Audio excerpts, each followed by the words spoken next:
Trump India மேல 26% tariff போட்டிருக்காரு. Auto, pharma, IT, gems and jewellery industries எல்லாம் impact ஆயிருக்கு. ஸ்டாக்ஸ் ஆல்ரெடி டவுன் ஆயிருக்கு. இப்ப என்ன பண்றது? மார்க்கெட்ல ஷார்ட் டர்ம் வாலட்டிலிட்டி இருக்கும், but long term investors panic ஆக வேண்டாம். இந்தியா இப்போ ட்ரேட் டீல் நெகோசியேட் பண்ண யோசிச்சுட்டு இருக்காங்க. பட் இதனால நம்ம போர்ட்ஃபோலியோல என்ன ஆகும்? நான் இவ்வளவு யோசிச்சுட்டு இருக்கேன். ஏஎம்ஐ கான்டாக்ட் பண்ணா எனக்கான ஆன்சர்ஸ் எனக்கு ஆட்டோமேட்டிக்கா கிடைக்க போகுது. உங்களுக்கும் மார்க்கெட் பத்தி நிறைய கேள்விகள், சந்தேகங்கள் இருந்ததுன்னா கீழே இருக்கிற இந்த லிங்கை கிளிக் பண்ணி ஏஎம்ஐ கான்டாக்ட் பண்ணுங்க. ஃபினான்ஷியல் எக்ஸ்பர்ட் உங்களுக்கு ஹெல்ப் பண்ணுவாங்க.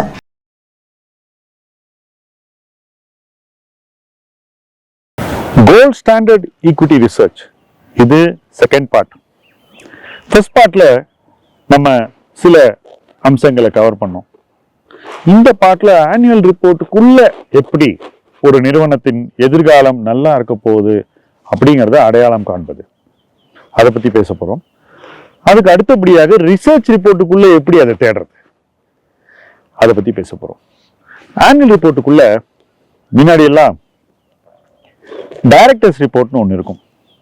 அதுல அவங்க ஏதோ ஒரு ஸ்டாண்டர்ட் ஃபார்மேட்ல சில தகவல்களை வெளியிடுவாங்க. இந்த தகவல்களை மட்டும் வச்சுக்கிட்டு நம்மளால ஒரு கன்க்ளூஷனை டிரா பண்ணவே முடியாது. சில நிறுவனங்கள் மட்டும்தான் ஒரு பிசினஸ் ஓவர்வியூன்னு ஒன்று கொடுப்பாங்க. அதுல எப்படி ஒரு டிவிஷனும் பர்ஃபார்ம் பண்ணிச்சு, புதுசா ஏதாவது பிசினஸ் என்டர் பண்ணிருக்காங்களா, லேட்டஸ்டா அவங்க பண்ண விஷயங்கள்லாம் இப்ப எப்படி பிசினஸ்ல சக்சீட் ஆகுது, முதலீட்டாளர்களுக்கு என்னெல்லாம் தெரிஞ்சுக்கணுமோ அது எல்லா தகவல்களையும் அந்த பிசினஸ் ஓவர்வியூல கொடுத்துக்கிட்டு இருந்தாங்க. ஆனா இது எல்லா கம்பெனியும் பண்ண மாட்டாங்க. சில கம்பெனிஸ் என்ன பண்ணுவாங்க, ஒரு இன்வெஸ்டர் பிரசன்டேஷன் அப்படின்னு ஒண்ணு போடுவாங்க. அதுல எல்லா தகவல்களும் இருக்கும். இந்த டைரக்டர்ஸ் ரிப்போர்ட் பத்தாதுன்னு புரிஞ்சுக்கிட்டு ஒரு காலகட்டத்தில் கம்பெனிஸ் இதோட பெட்டரா டிஸ்க்ளோஸ் பண்ணணும்னு சொல்லிட்டு ஒரு போர்ஷனை புதுசா ஆனுவல் ரிப்போர்ட்ல நுழைச்சாங்க. அதுதான் மேனேஜ்மெண்ட் டிஸ்கஷன் அண்ட் அனாலிசிஸ், எம்டிஏன்னு சொல்றது. இந்த மேனேஜ்மெண்ட் டிஸ்கஷன் அனாலிசிஸ் வந்த உடனேயே தகவல்களை இன்னும் கொஞ்சம் பெட்டரா கம்பெனிஸ் கொடுக்க ஆரம்பிச்சாங்க. குறிப்பிட்ட கம்பெனிஸ், எப்போதுமே நல்லா கொடுக்குற கம்பெனிஸ் அதை இன்னும் மெருகேற்றினாங்க. ஏன்னா அதுக்கு முன்னாடி அவங்க மட்டும் பண்ணியிருந்தாங்க, எல்லாரும் பண்ணும்போது நாம அதை விட இன்னும் கொஞ்சம் பெட்டரா பண்ணோன்ற அந்த தேடல் நல்ல நிறுவனங்களுக்கு எப்போதுமே உண்டு. ஸோ இந்த நல்ல நிறுவனங்கள் ரொம்ப அழகா தன்னை பத்தின ஒரு ஸ்டோரி போர்டை ஆனுவல் ரிப்போர்ட்ல பிரசன்ட் பண்ணுவாங்க. மேனேஜ்மெண்ட் டிஸ்கஷன் அனாலிசிஸ்ல வரும். அதில் அவங்க போட்டியாளர்களை பத்தி, ஏற்றுமதியை பத்தி, உலக சந்தையை பத்தி, அவங்க எந்த மார்க்கெட்ல விற்கிறாங்க, எத்தனை கஸ்டமர்ஸ் இருக்காங்க, இப்படி நமக்கு என்னெல்லாம் தெரிஞ்சுக்கணுமோ அதெல்லாம் அவங்களுக்கு பாதகம் ஏற்படுத்தாத வகையில். ஏன்னா நிறைய தகவல் காம்படிட்டரும் படிப்பாங்க. அவங்களுக்கு என்ன தெரியலாமோ அல்ல காம்படிட்டர் ஏற்கனவே என்ன தெரியுமோ அதை இந்த எம்டிஏல போடுவாங்க. சிலவங்க என்ன பண்ணுவாங்க தெரியுமா, எங்க காம்படிட்டருக்கு தெரிஞ்சா பிரச்சனை ஆயிடும்னு சொல்லிட்டு ஷேர் ஹோல்டருக்கு தெரிய வேண்டிய விஷயத்தையே வெளியே சொல்ல மாட்டாங்க. ஸோ ஒரு மேனேஜ்மெண்ட் டிஸ்கஷன் அனாலிசிஸ் படிக்கும்போது இந்த கம்பெனியினுடைய எண்ணம் என்ன, நோக்கம் என்ன, வெளிப்படைத்தன்மை என்ன, இதை நம்ம தெளிவா புரிஞ்சுக்க முடியும். ஸோ கிட்டத்தட்ட ஒரு மேனேஜ்மெண்ட் டிஸ்கஷன் அனாலிசிஸை படிச்சாலே உங்களுக்கு எந்தெந்த கம்பெனி எல்லாம் குட், எந்தெந்த கம்பெனி எல்லாம் பேட், எந்தெந்த கம்பெனி எல்லாம் அக்லின்னு ஒரு குட் பேட் அக்லி ஸ்கிரிப்டை நீங்களே எழுதிடுவீங்க, ரைட்? ஸோ அந்த வகையில் நிறைய இன்சைட் கொடுக்கக்கூடிய ஒரு ஷார்ப்பான பிளேஸை எம்டிஏ, அந்த இடத்துல நிச்சயமா நமக்கு எல்லாமே கிடைக்கும். பட் காலப்போக்கில் என்னாச்சு, இந்த எம்டிஏ நீங்க தான் படிக்கிறீங்க, இதுல நீங்க ஒரு நல்ல ஒரு ஸ்டோரி போர்டை பார்த்தாக்கா அந்த கம்பெனி ஷேரை வாங்குவீங்க அப்படின்னு நிறைய பேருக்கு தோண ஆரம்பிச்சிருச்சு. ஸோ அவங்க என்ன பண்ணாங்கன்னாக்கா ஆனுவல் ரிப்போர்ட்டை உருவாக்குறதுக்கே நிறுவனங்களை உருவாக்குனாங்க. ஸோ தேர் ஆர் கம்பெனிஸ், நான் பெயர் குறிப்பிட விரும்பல, ஈவன் பிக் ஃபோர் ஆடிட்டர்ஸ் கூட இந்த ஆனுவல் ரிப்போர்ட் ரைட்டிங் பண்றாங்க as a professional service. So ரொம்ப ஜிகனா வேலை பண்ணி ஜாஸ் அப் பண்ணி ஆனுவல் ரிப்போர்ட்டை பிரசன்ட் பண்ண ஆரம்பிக்கிறது ஒரு ட்ரெண்ட் ஆயிடுச்சு. இதுக்கு முன்னாடி உண்மையான நிறுவனங்கள், நல்ல நிறுவனங்கள் தான் இதை பண்ணிக்கிட்டு இருந்தாங்க. ஒரு காலகட்டத்தில் ஃப்ராடும் இதை சேர்த்து பண்ண ஆரம்பிச்சிட்டாங்க. ஸோ ஃப்ராடு நிறுவனமும் ஆனுவல் ரிப்போர்ட்டை ரொம்ப பளிச்சுன்னு ஸ்டைலிஷா எழுத ஆரம்பிச்சிட்டாங்க. நல்ல கம்பெனிகள் மிகச்சிறந்த டிஸ்க்ளோஷர் பண்றதுங்கிறத ஆரம்பிச்சது ஜிடிஆர் பூம் வந்த புதுசுல, அதாவது இன்ஃபோசிஸ் வந்த பிறகு ஃபாரின் கேபிட்டலை ரைஸ் பண்ணாங்க, எஃப்ஐஐஸ் வந்தாங்க. அவங்களுக்கெல்லாம் நம்ம நல்ல டிஸ்க்ளோஷர் பண்ணோன்னு ஒரு குறிப்பிட்ட நல்ல நிறுவனங்கள்லாம் பண்ண ஆரம்பிச்சாங்க. அதை பார்த்து நமக்கு ரொம்ப நிறைய விஷயங்கள் நுட்பமா தெரிய ஆரம்பிச்சது. உதாரணத்துக்கு சில கம்பெனியோட ரிப்போர்ட்டை படிச்சா அந்த இண்டஸ்ட்ரியை பத்தியே நம்மளால தெரிஞ்சுக்க முடியும். அந்த அளவுக்கு எம்டிஏ 4-5 ஆண்டுகள் நீங்க எம்டிஏ படிச்சீங்கன்னாக்கா அவ்வளவு சிறப்பா இருக்கும். உதாரணத்துக்கு ஒரு காலகட்டத்தில் இந்தியன் இன்ஃப்ராஸ்ட்ரக்சர் எப்படி இருக்கு அப்படின்றத புரிஞ்சுக்கணும்னா நீங்க வந்து ஐடிஎஃப்சி ஆனுவல் ரிப்போர்ட்டை படிக்கலாம். ஐடிஎஃப்சி ஷேர் வாங்கக்கூடாது, ஆனுவல் ரிப்போர்ட் மட்டும் படிக்கணும். அப்படி படிக்கும்போது நமக்கு அந்த கம்பெனியை பத்தி எல்லாம் அந்த இண்டஸ்ட்ரியை பத்தி எல்லாம் நல்லா தெரிய வரும். ஸோ ஒரு ஓவர்வியூ, ஸோ ஒரு செக்டரை பத்தி கத்துக்கிறதுக்கே ஒரு ஆனுவல் ரிப்போர்ட் ஒரு கருவியாக அமைந்த ஒரு காலகட்டம் இருந்தது. இது நாள் ஆக ஆக என்ன ஆச்சுனாக்கா நல்ல கம்பெனி எல்லாம் இதை பண்ண ஆரம்பிக்கும் போது நாமளும் இதை செஞ்சு நல்ல கம்பெனி மாதிரி ஒரு மதிப்பை பெறலாமேன்னு ஒரு செட்டு கிளம்பிச்சு. ஸோ ஒரு பீரியட்ல ஆனுவல் ரிப்போர்ட்டை பார்த்தா இந்த நல்ல கம்பெனி செலவு பண்றதோட சுமார் முஞ்சி குமார்ல பயங்கரமா செலவு பண்ணி மேக்கப் போட்டு இன்னும் நல்லா வர ஆரம்பிச்சிட்டாங்க புக்கோட. ஸோ ஆனுவல் ரிப்போர்ட் பயங்கர ஜாஸப் ஆக ஆரம்பிச்சிருச்சு. அப்ப என்ன ஆகுது, வெறும் ஆனுவல் ரிப்போர்ட்டை படிச்சாக்கா உண்மையிலேயே ஒரு கம்பெனி நல்ல கம்பெனியா சுமாரான கம்பெனியா மோசமான கம்பெனியா குட் பேட் அக்லி பிரிக்கிறதே கஷ்டமாயிடுது. ஆனாலும் எது நல்ல கம்பெனின்னு நமக்கு தெரியல. இப்ப ஏஷியன் பெயிண்ட் ஆனுவல் ரிப்போர்ட் நீங்க 10 வருஷம் படிச்சீங்கன்னா அந்த இண்டஸ்ட்ரியை பத்தி தெரிஞ்சுக்குவீங்க. ஏஷியன் பெயிண்டினுடைய வரலாறு எப்படியெல்லாம் வளர்ந்தாங்க, வருஷா வருஷம் என்ன சொன்னாங்க, அப்புறம் அவங்க சொன்னதை செஞ்சாங்களா, அப்புறம் வளர போறோம்னு சொல்லி எப்படி வளர்ந்தாங்க, கெப்பாசிட்டி எப்படி கிரியேட் பண்ணாங்க, எந்தெந்த ஆண்டுகள்ல அவங்க வந்து தங்களுடைய வருங்காலத்துக்கு தேவையான முதலீடுகளை செஞ்சாங்க, அந்த முதலீடுகள் எப்படி மாறிச்சு, இதெல்லாம் தெரியும். ஒரு சின்ன உதாரணம் சொல்றேன். ஏஷியன் பெயிண்டோடைய ஸ்டாக் வந்து 2 டிஜிட்ல இருந்த ஒரு காலகட்டம். அப்போ ஏஷியன் பெயிண்ட் வந்து தமிழ்நாட்டில் ஒரு பிளான்ட் போடுறாங்க. எதுக்குன்னு கேட்டீங்கன்னா எமல்ஷன் பெயிண்ட் தயாரிக்கிறதுக்கும் எமல்ஷன் போடுறதுக்கும். இந்த பிளான்ட் முதல்ல அவங்க பாண்டிச்சேரியில போடுறதா இருந்தாங்க, அதுக்கப்புறம் தமிழ்நாட்டில் கொண்டு வந்து போடுறாங்க.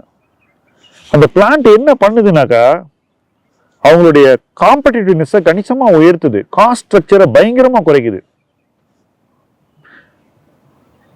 ஸோ அந்த வருஷம் அந்த ஆனுவல் ரிப்போர்ட்டை படிக்கும்போது அந்த பிளான்ட் அவுட்லே என்ன பண்றாங்க இதெல்லாம் படிக்கும்போது ஏஷியன் பெயிண்ட் வந்து ஒரு ஸ்கிரீமிங் பைன்னு ஆனுவல் ரிப்போர்ட் நமக்கு சொல்லுது. வேற எங்கேயுமே போவான்னா.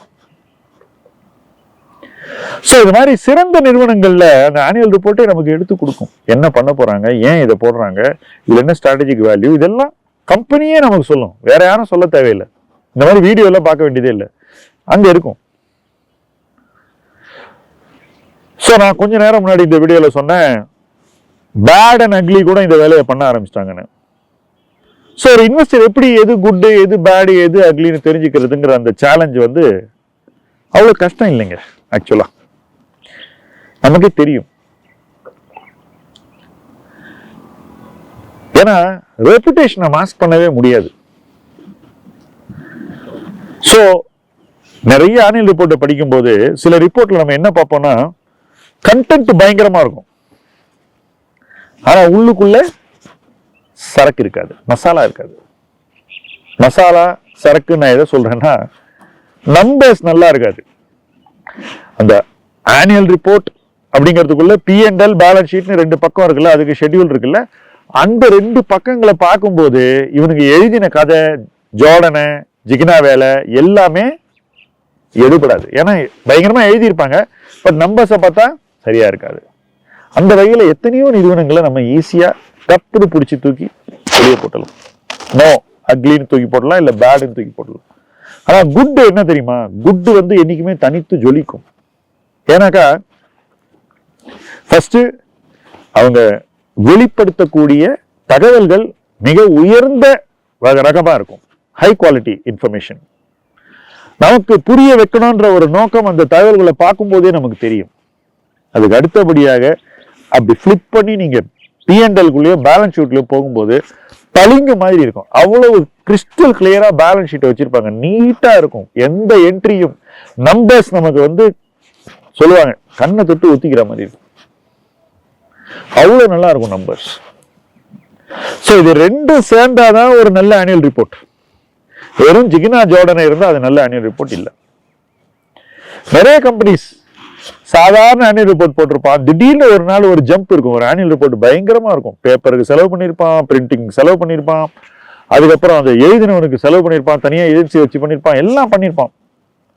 அதை பார்த்த உடனே நமக்கு ஒரு டவுட் வரணும், என்ன இவன் திடீர்னு மாறுறான், ஏதாவது ஒரு நோக்கம் இருக்கா அப்படின்னு பார்க்கணும்.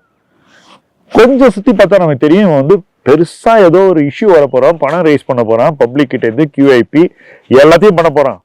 சோ இமேஜை மாத்துறதுக்காக இதெல்லாம் பண்றான் அப்படின்றது நமக்கு தெளிவா தெரிஞ்சிடும். சில நேரங்கள்ல எல்லா ஆனுவல் ரிப்போர்ட்லயும் ரொம்ப காமா சோபரா சொல்லக்கூடிய கம்பெனி ஒரு ஆனுவல் ரிப்போர்ட்ல ரொம்ப தன்னுடைய பிசினஸை வந்து மிகைப்படுத்தி காட்டிக்கொள்ளும். அப்போ நிறுவன மதிப்பை தேட வேண்டும் என்ற நோக்கத்தோடு அது எழுதப்பட்டிருக்கு அப்படின்றத நம்ம டெஃபினட்டா புரிஞ்சிக்க முடியும். So gold standard equity research அப்படிங்கிறது இதையெல்லாம் தரம் பிரிக்கக்கூடிய ஒரு குணம் கொண்டதாகத்தான் இருக்க முடியும். வெளுத்ததெல்லாம் பாலு நம்புறது கோல்ட் ஸ்டாண்டர்ட் ஈக்விட்டி ரிசர்ச் இல்ல. இப்போ நிறைய பேரு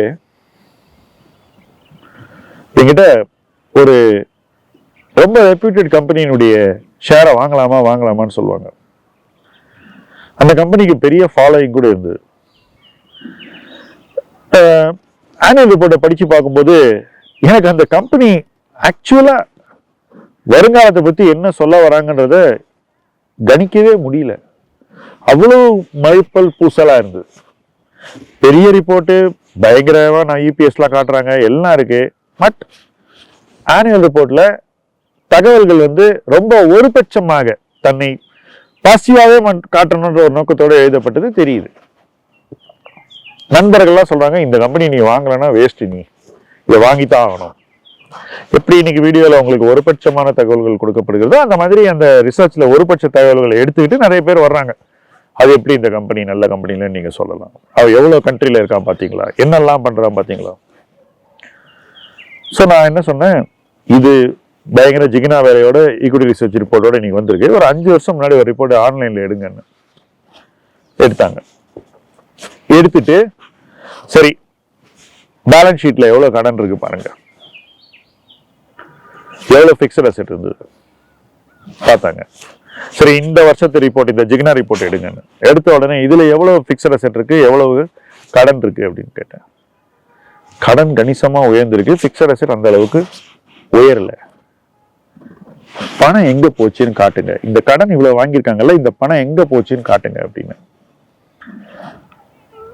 அது வந்து ஓவர்சீஸ் சப்சிடரி போச்சு, அங்க போச்சு, எங்க போச்சு.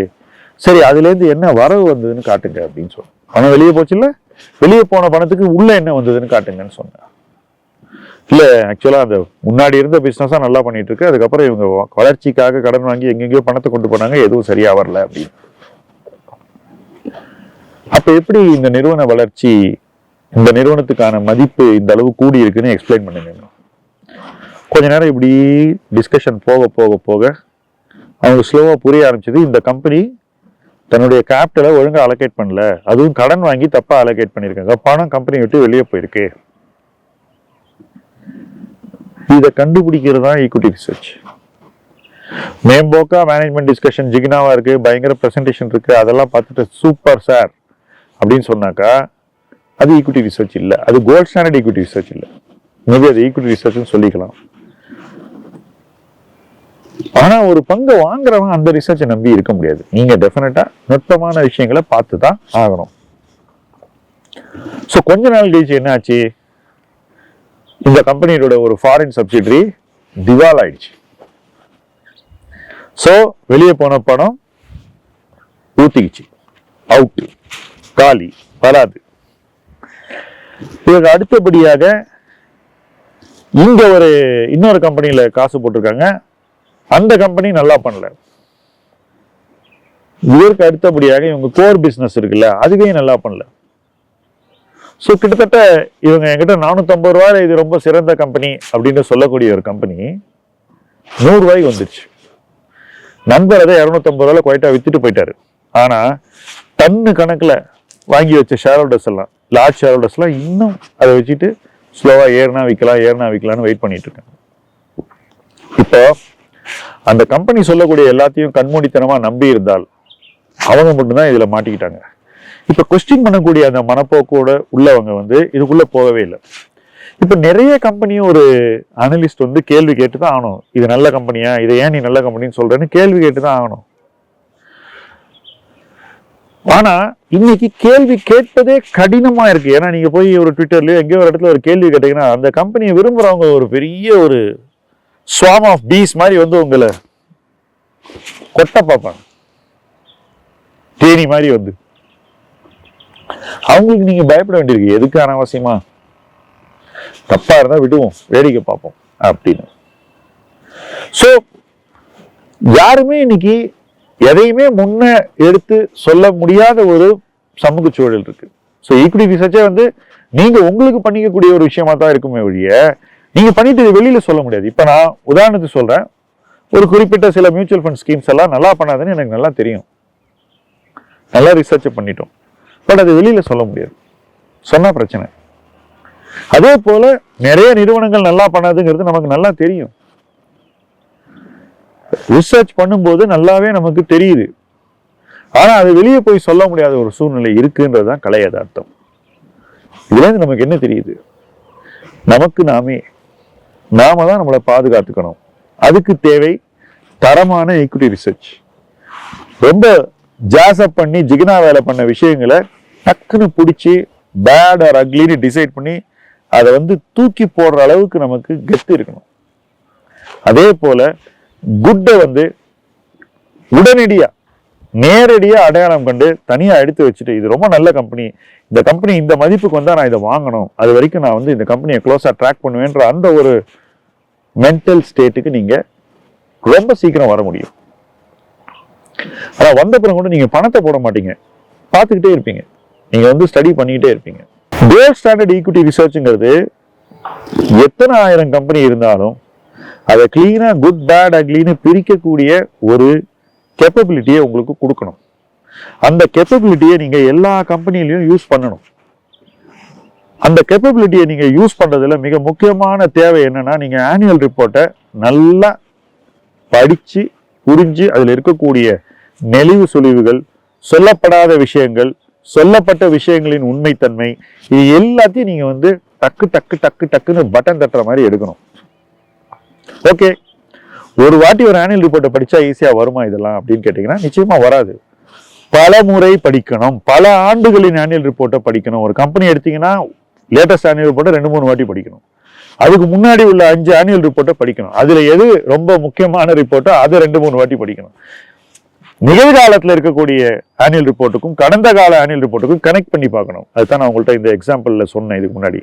இதையெல்லாம் பண்ணீங்கன்னா நிச்சயமா உங்களுடைய ஈக்விட்டி ரிசர்ச் கோல்ட் ஸ்டாண்டர்டா அமைய ஆரம்பிக்கும்.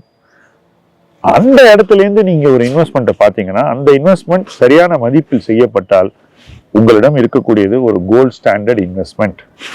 அந்த இடத்தை நோக்கி போறதா ஈக்விட்டி ரிசர்ச்சின் குறிக்கோளாக இருக்க வேண்டும். பட் முன்னாடியே ஒரு கம்பெனியை பார்க்கறதுக்கு முன்னாடியே நீங்க இதை நான் வாங்கி ஆகணும்னு டிசைட் பண்ணிட்டீங்கன்னா உங்க ரிசர்ச் ஒழுங்கா இருக்காது. ஓப்பன் மைண்டோட எனக்கு இந்த ரிசர்ச் என்ன கொடுக்குதோ அதை நான் ஏத்துக்குவேன் அப்படின்ற ஒரு மனப்பக்குவத்தோடையும் ஒரு மைண்ட் செட்டோடையும் நீங்க ரிசர்ச்சை அணுகினீங்கன்னா அந்த ஈக்விட்டி ரிசர்ச் உறுதியாக கோல்ட் ஸ்டாண்டர்ட் ஈக்விட்டி ரிசர்ச்சாக அமையக்கூடும்.